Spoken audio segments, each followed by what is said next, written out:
So welcome back to this week's episode of Thrive, your agency resource. Today we're talking about planning for a recession. And I've got founder and CEO of Auster Agency with me, Karen Auster. Thank you so much for joining me today and taking the time out. Thank you for having me. It's a pleasure to get up and shower today. It's the little things, right? These are little things. So your agency is a 25 plus year old experiential firm, right? Yeah. So that means that you've weathered the recession. You've kind of been in a situation as similar to this as possible. Can you share a little bit about your experience with that, your story, and really how that impacted your life, not just from the business sense, but you personally? Well, it's funny you said something about this is going to be about planning for the recession. And the truth is, you really can't. The plan is that there's really no plan. That you really have to go with wherever you're at. But something I talk about often is that learn from your mistakes and move on from there.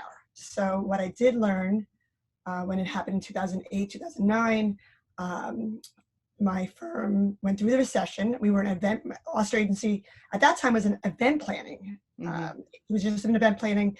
We did planning big events, festivals. And 2009, 2010, when the recession hit, um, I had to kind of sit and listen to my clients, what they needed. And that's what the plan became, was to the world around us was changing at that time. I mean, today it's hard to describe then and now because now it's about health and financials and the entire world now. The coronavirus is totally different than the 2009 recession, 2008 Right, recession. right. But in the sense that, I lost my marriage ended. I was a single mom. I had an agency that was, it was petrifying what was happening in the markets and what was happening to my clients. But at that time, unfortunately, I stayed nimble and I listened to what my clients needed, and they really wanted at that time not just an event planning agency, but it was an opportunity for me to become a marketing agency and Mm, really take on all different services and to get revenue from different sources of services. mm-hmm. So that was, it was really a scary time. Like now, that's the only difference is it's scary. I think it's much scarier now, Mm-hmm. but if I use what I learned in 2008 was stay nimble, listen to your clients, pivot where you see there's an opportunity, and don't behave irrationally, but to really sit tight, especially right now. It's really sitting tight and watching what's happening with the markets and what's happening with your services. I mean, I do events. That is our niche. We bring products and places to the marketplace. We bring communities together outside, and this coronavirus has put that to a halt. Right. Like, over the years, we've built events for over 1 million people, and now it's all to a halt. So it's really about what I learned in 2008 when the planning was, cut your expenses back, really hold tighten the reins and pay attention to what's going to happen next. Yeah, yeah. And one of the things that you and I have talked about before is just like this sense of like the energy of community in terms of your mindset. So I think that that's a good place to go because that's sort of like you just mentioned, that's your area of expertise. But I think you also take that a step further from the mindset perspective and like really anchoring into that sense of community. Why is that so important, that energy for you? Well, that's why I chose to do what I do, because I get energy from people and bringing together passion for projects. It's I love being around people. My favorite thing about creating experiences is to sit back and watch everyone enjoy what we just produced. I mean, there's a festival we produced that we grew from, you know, a couple of thousand people to almost 1 million people, which the greatest joy for me was sitting and watching the events. It's while I'm producing it, but from afar. And that goes on in everything we do. So watching people come together and enjoy something is an energy to it. So now what's Mm-hmm. difficult is no one can talk, touch, or anything. So, I'm hopeful with this, like I was in 2008, that people are going to be really thirsty to want to be together, to Mm, share the love, and to, I think it's going to happen slowly, very slowly. I mean, we're not even at the crux of it. I live in Brooklyn. It's a very um, unknown time. I don't want to use the word scare because I'm healthy today and I'm grateful for that. And I'm going to just sit back, watch. I mean, there's a lot of things happening in politics right now that you're paying attention. Matter of fact, this morning, I mean, I know I'm going off topic, we're talking about community, but this morning, the crazy thing was a bill came in that said, oh, you owe, general premium insurance for the year, so there's a big, enormous bill, a couple, and I was like, oh, bummer. Like right now it's, it's expiring, of course, April 1. And I'm like, well, we're not even going back to the office. We're on the governors. We're not mandatory workers. So I have to pay this insurance bill. But I sat on it. I wrote to the insurance agent. And then like minutes later, a note from Cranes came in saying all general policy insurance 90-day waiver, to be delayed. And it was like, okay, I didn't react. I didn't get crazy. Right. And I just waited. And that information just came in on an email. It was like, oh, the governor's on it. Like he just, he delayed the payment. Yeah. So. Yeah. Well, that kind of, I think, leads into this whole concept of being really self-reliant and trusting yourself that waiting, that pause, sort of, you could even say leading with love and being as opposed to doing. Yes. I think that that's sort of how that, from my perspective or my perception, is like, that's how you show up as a leader. And for those who are struggling right now, how are you able to kind of see this light and remain so positive amid so much darkness?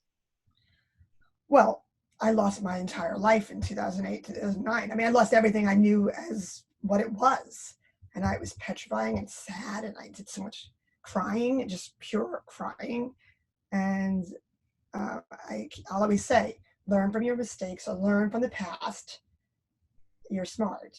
If you make the same mistake twice, then you're, that's stupid. So I see that I lived through that. And now again, I'm going to remain calm because I know that I will too, this too shall pass, and I will survive this. So I look back and say, I mean, in 2008, my life was a catastrophe. Business was, plummeting. My life, personal life was plummeting. Everything was taken away from me as I knew it. My new normal was nothing. I was floating around like a particle. And now, I know that's, I did that. And that's why this experience for everyone on the planet right now, if we could get through this, whatever happens next, as long as you persevere and stay positive. And I mean, there's a lot of people really suffering right now, and I don't want to minimize that because it is so scary for people that are sick, actually ill. So I'm grateful to stay connected. It's really important to stay connected to people and who shows up in your life. I said this about divorce, and I say this about business. It's like clients. Some of my clients called me when they were letting us go.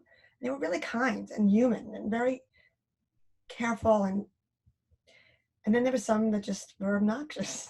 Right. And you get to, like people you surround yourself with, it's like gold mining. You pick up and some gold nuggets stay on the top, and you jigger it, move it, and then all the other sediment goes off to the, it could go away. And that's how I feel now. Yeah. Like those people that I love, they're staying around. All my good friends, all my clients that are amazing, they're staying with me. They're in it. Yeah. We're talking, we're connecting. That's what it's all about. Love and passion. They know I've worked really hard for them. So they're sticking around. They're kind. And then there's, I won't name anyone, but there's people that just disappear. They just, they freak out and they disappear. Yeah. With all of that in mind, and making sure that we filter out the people, or the universe filters out the people that aren't supposed to be our clients and are in our life, however, whatever your belief system is, we still need to be realistic though, right? So I know you mentioned before cutting back expenses. What are you personally and professionally cutting back sort of in terms of planning for this inevitability of a recession after this pandemic is over? I'm cutting back on everything. There's just so much. Did you make a list? How did you arrive at what were the things? I looked at the Amex, and I looked at my CFO. Literally, he put out, we had meetings weeks ago about what expenses, really planning. That's where I am a planner. I'm an event planner by nature, by who I am. And this is where you can plan. So we're going to go back to the planning. So you look at your expenses. What is your overhead? This is something I didn't really know in 2010, and that's what I learned. It was like a fast learning. What's the fat? Where can you skim the fat? So for me, it was about um, just things like literally, I stopped the water expense and bought the water holder. Like there was things that we just picked up on. The phone service. My assistant, who's brilliant, went out and renegotiated phone systems, and we, a couple of weeks ago, installed less expensive phone systems. Like those kind of big expenses that I saw on a monthly basis, and we then went out and bid it out. So when you're running an agency, you get into you're just paying it out. You're just paying it out because money's coming in. You're just paying it out. And then all of a sudden, a couple of weeks ago, I said to my assistant, I said, let's take a look at my CFO. And he was really great about it. He's super organized. And he said, here's your expenses. And this is where you can there was just insurance. There was extra insurance we were paying for. And here's the news. There's no insurance for this coronavirus for businesses. I've been paying billions of dollars in insurance and nothing covers this. So there's a lot of things that I've been, as simple as parking garage, got rid of that, just small, but they all add up. But they add up and they compound, and then that's where you're kind of able to survive through this, and then that way you can sort of rebound on the other side, right? Yes. Yeah. So I know this is sort of like a bigger question, but from your perspective, what do you think the lessons are in all of this? I know that there are probably so many, but I'm sure you have had a little time to kind of think and digest and just look at, things about what you do, who you surround yourself with, who your clients are, like you mentioned before, what you will accept, what you won't accept. Like, have you started really diving in from that perspective to look at what are these lessons that I'm supposed to learn from this? So two things I'm going to say I'm grateful for. One is that I did learn my lesson in 2010 to be careful about monies. Like, don't put yourself into debt for anyone. Make sure that your clients are paying on time. So that I was not in trouble with. And all the work that we did do was kind of current. I have a lot of friends that run agencies that aren't current, and it's impossible to get paid now. And there's maybe 2 clients that haven't paid me, and they're just not going to pay. So surrounding myself, my instinct about certain people, I should have listened to my belly.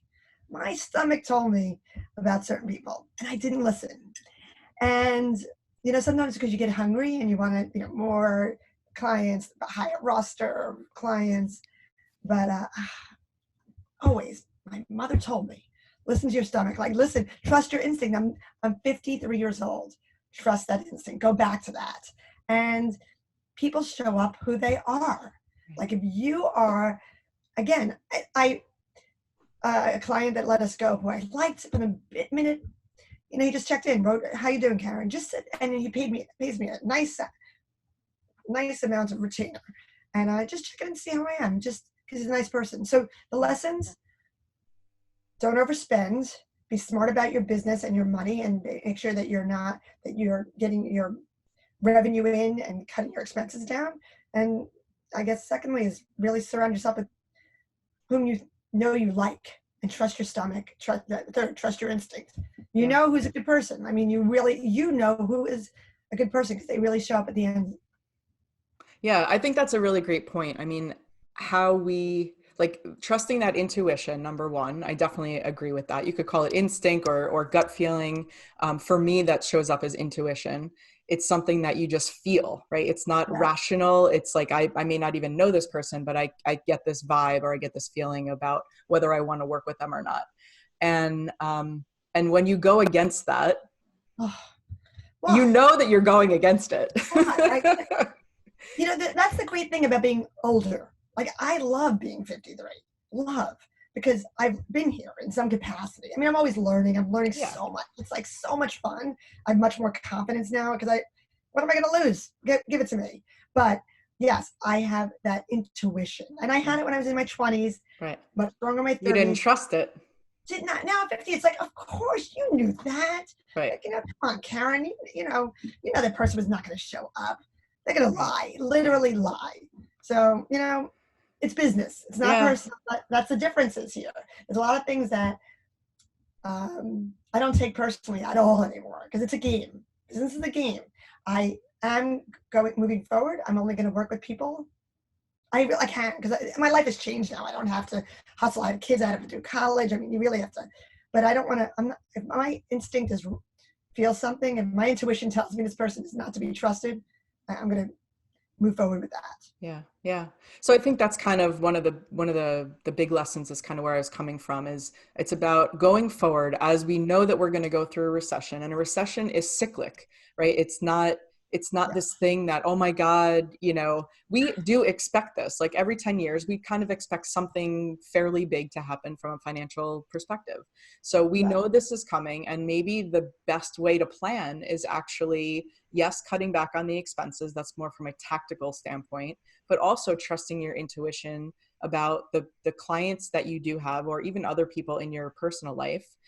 Yeah. And, Yeah. figuring out, am I actually doing the thing that I feel really called to do and that I feel Ah. adds value to the world? I think this is really a time for everybody to plan. I use that term kind of lightly, to plan from that perspective. What do I want my life to look like on the other side of this, whatever the other side of this means? Right. Because setting goals again, it's like readjusting, setting goals, trim the fat. Well, your goals are different though. Your goals aren't necessarily, oh, I want to hit $5 million by the end of the year. Your goals might be, I want a client roster that actually checks in to see how I'm doing Right. in the midst. Yeah. Yeah. Yeah. Maybe, maybe we need to change the metrics a little bit. Yeah. I like that. I'll Yeah. take that. Well, Karen, thank you so much for joining me on the show. I really love this discussion, and just be safe, and I'll talk You to you too, soon. Kelly. Thank you. Take care. This episode has been brought to you by Workamajig, the #1 creative agency management software. Show notes at thrive.workamajig.com. Find out how your creative agency can become more productive and more profitable. Schedule your demo at thrive.workamajig.com.